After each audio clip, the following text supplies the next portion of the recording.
Yeah, I mean, my framework generally is built around, walking being this foundation. Like, so if we look at this pyramid, it's going to make up like the base third to one half of your movement pyramid. Walking just really, it should be the vast majority of the movement that you're doing. I would say next up on that. Marcus Philly, I want to look at walking versus running versus more high intensity stuff, maybe CrossFit, maybe even some just HIIT training in general sometimes. I want to put them all out on the table and talk about like where one comes into play, who needs to be doing what, and what is a practical application for each, because these discussions just don't happen as much as I think they should. Like you have one camp that just touts walking, or one camp that'll just tout running or cycling or this, but we're not looking at, let's sort of the hierarchy of like, what do people need and in what amount? And I mean, let's start with walking. Yeah, walking is, it's a staple in my life, and every client that I coach and train, I start with, how much are you walking? And let's create a foundation of movement. And walking is this low impact, low intensity, low skill movement practice that we're wired physiologically and anatomically to do very well. So it is kind of like this low hanging fruit to like get us moving more. That is in most instances, and I've not come across many where it's contraindicated. Like, hey, you should not walk. That's dangerous for you. We can create safe environments for people to walk in almost every single case. So it sort of sits as this, it's accessible to everybody. How do we get people to do more of it? And this is going to be part of everyone's life, and it should be part of everyone's life for as long as they want to be living a healthy, active, and be alive. And those people that end up walking more tend to have more access to their physicality in all forms when they're older. After today's video, I put a link down below for Thrive Market. That is a 30% off discount link plus a free gift. So 30% off your entire grocery order. The thing I like about Thrive Market is they're trying to help get gnarly processed foods out of people's fridge and out of people's pantries. So these are healthier for you options, better for you options, and the prices are highly, highly competitive. So a lot of times you're gonna find prices cheaper than the grocery store, and it's delivered directly to your doorstep. So when it comes to like recalibrating your pantry, Thrive Market really, really is solid. It's very helpful to be able to have all your grocery shopping at your fingertips so you're not stressed about finding the right things. You can search. You can do a quick search for gluten-free. You can do a search for paleo. You can do a search for sugar-free, for keto, for this, for that, all at your fingertips, and then it's delivered directly to your doorstep. But let's be real, we're all pinching some pennies, so the best thing about it is that 30% off discount link off your entire grocery order using that link down below. I use my Thrive box consistently. I'm always changing up stuff. I'm always getting a Thrive order coming in a couple times per month, and it helps save me a bunch of money, but it also gets me some really cool stuff that I otherwise wouldn't find at the grocery store. So check them out in the top line of the description underneath this video.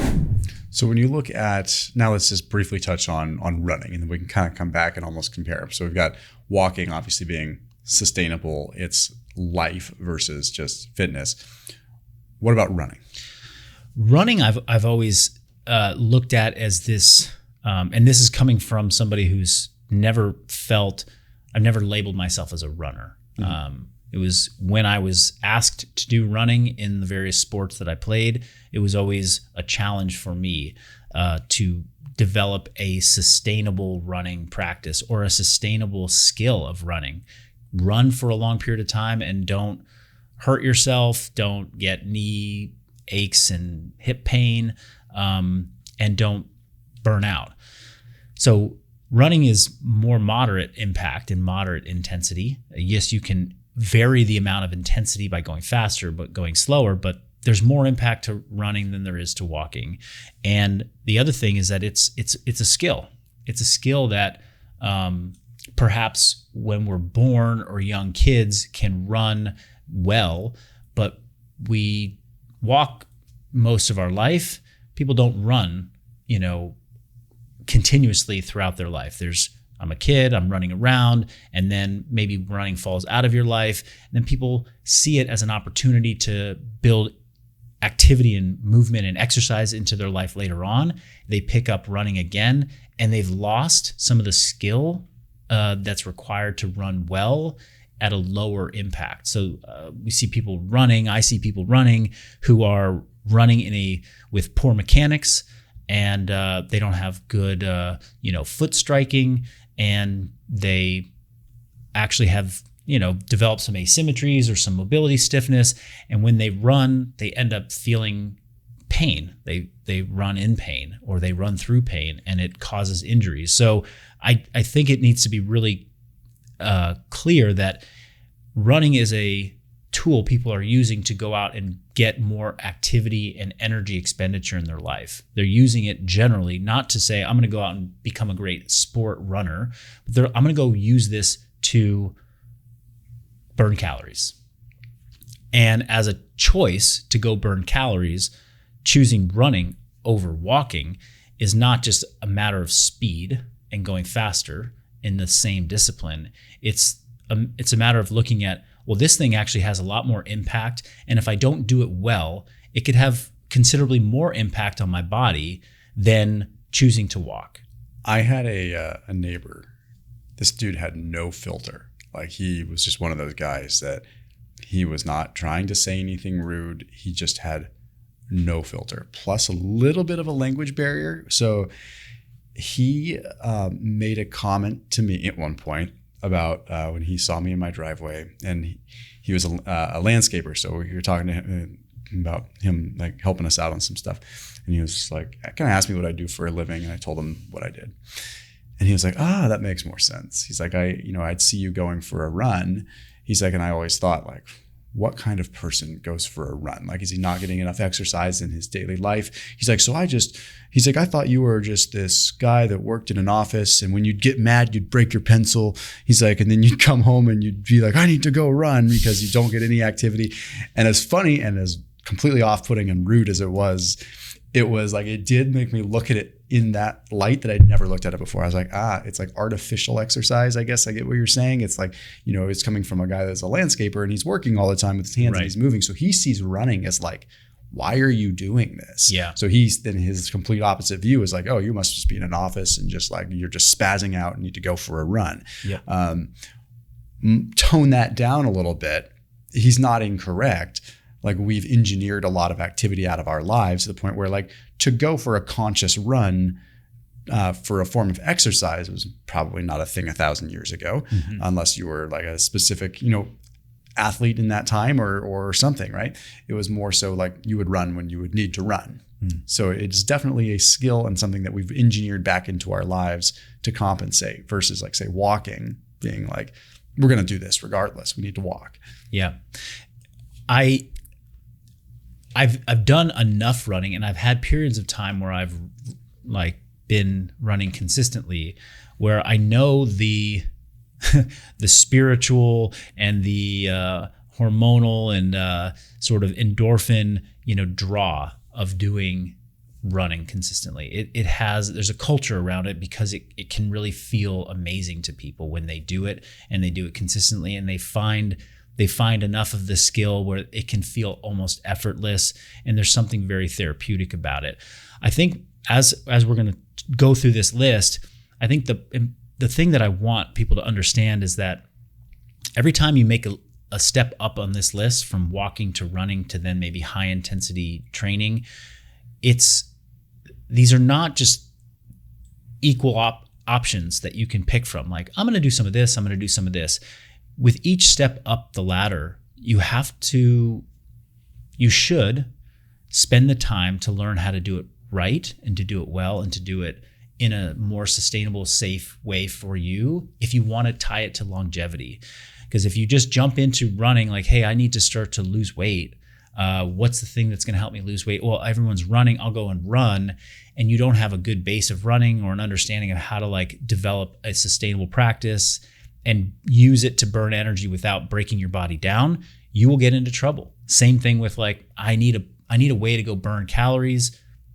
starting right away with HIIT, which we're going to get to next, which is now high intensity, high impact, and high skill, especially something like a CrossFit where the movements are highly coordinated and demand a very good understanding of how your body moves in space. And that could be true for your F45s or other types of, boot camp style HIIT classes. Those movements require a lot more skill than walking, and perhaps even more than just learning to run. So if you're going to make a conscious choice to say, I'm going to go and find something that's going to be my tool to burn more energy and get more movement in, don't look at these as all the same. They're not all the same. And it's not because it burns more calories, it's better. It's the one that you're going to be able to do consistently for a long period of time without breaking yourself down. That's going to help you win the longevity game of finding an outlet to burn energy or to increase your metabolic output.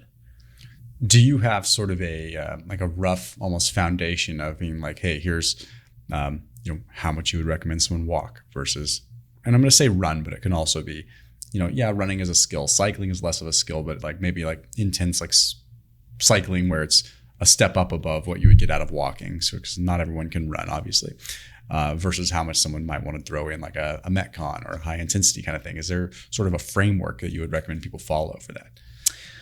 Yeah, I mean, my framework generally is built around, walking being this foundation. So if we look at this pyramid, it's going to make up the base third to one half of your movement pyramid. Walking just really, it should be the vast majority of the movement that you're doing.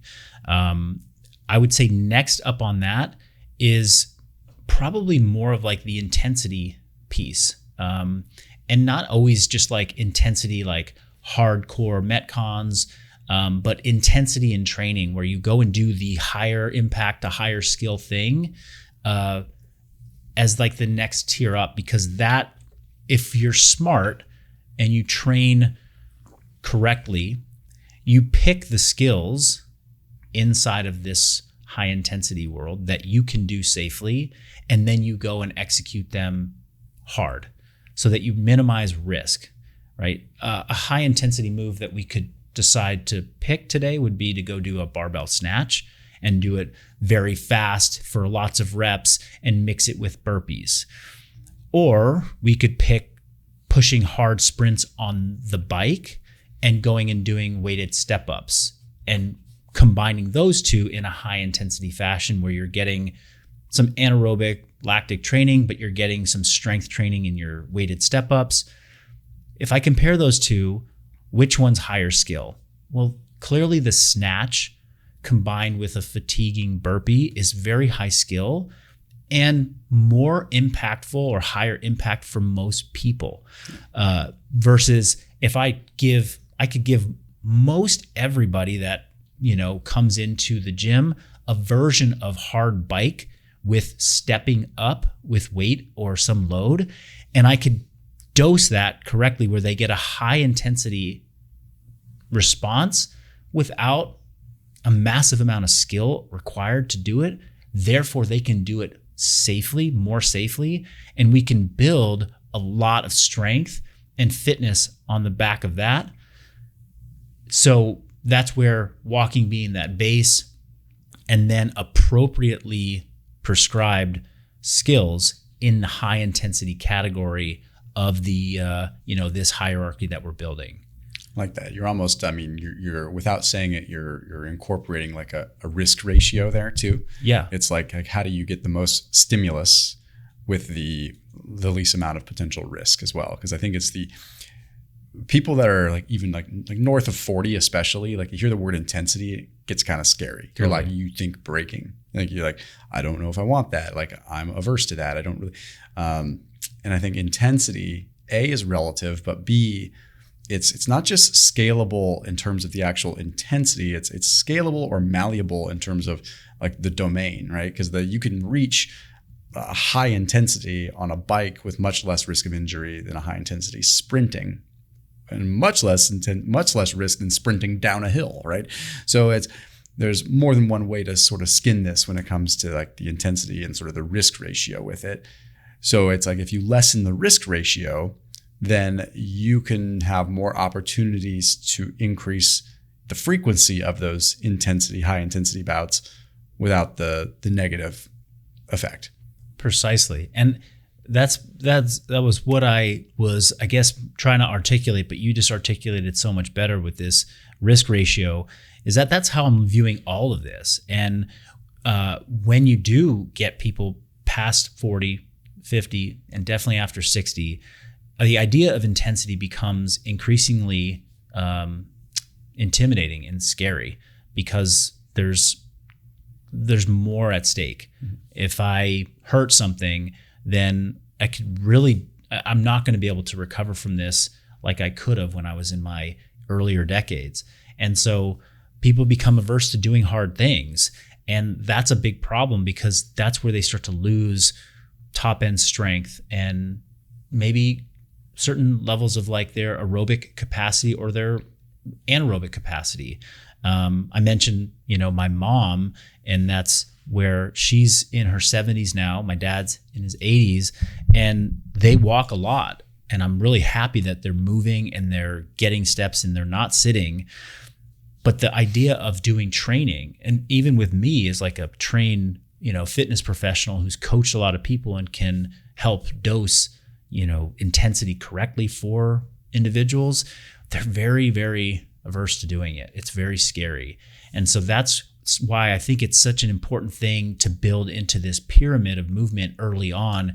Start to learn intensity in your earlier decades and work with somebody or work in a fitness community that understands how to scale it or adapt it to certain skills that you are good at, that you can keep pushing so that you have a way of doing the hard thing throughout your entire life. And you maintain that as a foundation of your movement practice, with the walking being still the foundation where it's like you've got to keep moving generally in a low skill, low intensity, low impact way. If we can get to a point where walking is not necessarily within your life seen as, it could be seen as exercise, but it's not like seen as your like deliberate exercise. It's seen more as like just deliberate movement. Yes. And deliberate life, which is like, that's the next level, right? That's the next level that takes time, takes commitment, and takes truly making a habit out of it. Yeah. I think you and I, with what we do, it's like we're almost at a point where like even the proper dosing of intensity is habit. So it's like anything that we're dosing above and beyond that is very deliberate. But it's like for most people, it's like, okay, if we can, right now you're taking this first step towards walking, trying to get 10,000 steps a day. It's probably viewed through the lens of exercise right now. Next level, and where you really want to be, is where it's not viewed as a lens of exercise, it's viewed as life, right? Like walking is life. Like this is, we've, again, back to this concept of like, we've kind of engineered walking out of our lives, especially in the United States. In Europe, not so much, but the data doesn't really lie there when you look at like activity, BMI, everything with Europe versus the US, right? So it's like, how do we get ourselves there, step one, and then we can start having these discussions of the proper like dosing of intensity. I like the way you put that too, because it's like, you're right. When somebody's just starting out, walking is exercise, and it should be, we should celebrate that. Be like, yeah, you just got out for a great exercise. You went for a walk, and that's not the end all be all of it. It's how do we make that become life? Just like when somebody starts, dieting, it's like, okay, yeah, you're eating these really good foods. You're starting your diet, and eventually these foods just become life. That's just what you eat. So yeah, we want to move people on that continuum. But we haven't talked about running. Where does that fit for me? I think that what's coming to light for me is that most people look at running as like the pinnacle of cardiovascular training. It's like you just run. That's how you go do your cardio. And running to me is this middle ground between in high intensity and walking, where it's like we want to pick a discipline or a skill or something that you can train your cardiovascular system with minimal impact to the rest of your body. Some people are great runners, and running works tremendously well for them to go and work their cardiovascular system, get in their zone 2 training, or even get in their zone 4, zone 5 threshold training. That's not my choice for myself, because I haven't invested the time into that discipline. I'm on a bike. I'm going to get on a rowing machine. I would even prefer to jump in a pool and do laps to get that sort of stimulus. And it would be probably, as I said, when I was building this pyramid, it would be the third tier of that pyramid, where I would say, I want to do the minimal effective dose of that to maintain, good VO2 max, but really just good cardiovascular health, because I'm going to get some VO2 max from my intensity work over here. I'm also going to get what I think is more important out of the high intensity work, which is strength, muscle mass, which is more important for longevity in my eyes, because of what it gives you the capability and the capacity to do in life. So again, that's how I'm building the pyramid, and it works right in with that like risk ratio. It's like, well, yeah, cardio is great. Running for cardio is good for some people or great for some people, and it's really not good for other people. And I was saying this to you, it's like, I see a lot of people trying to run in like later decades of life, and it just looks dreadful and painful. And they are well-meaning.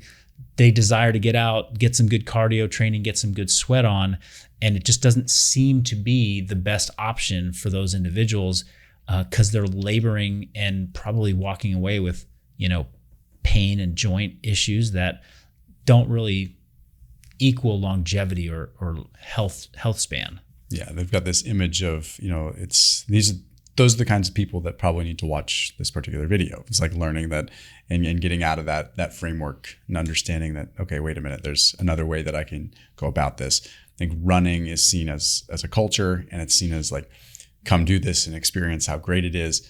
But the bottom line is, like, anthropometrically, biomechanically, not everyone is built for running. Mm-hmm. And everyone is built for walking, unless you've got some crazy limiting injury, right? But it's so I like that you kind of took this pyramid and spun it a little bit different, because I think it would be easy for people to look at it from, okay, first you walk, then you run, then you do HIIT, right? In that order. But it's like, no, you kind of flip that a little bit. It's like, okay, walking is the baseline, then the HIIT / Metcon / resistance training, and then dose your running sparingly, unless you are a specific runner that's training for something.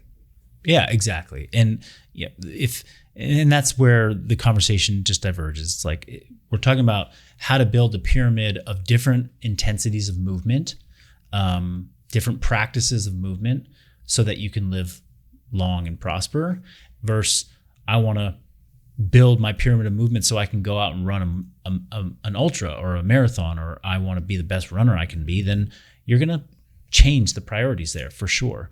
And I just think that the culture around movement has pushed people to maybe assume that running is the way, we all should just be trying to run more so that we can lose more weight, and that's the way to do cardio.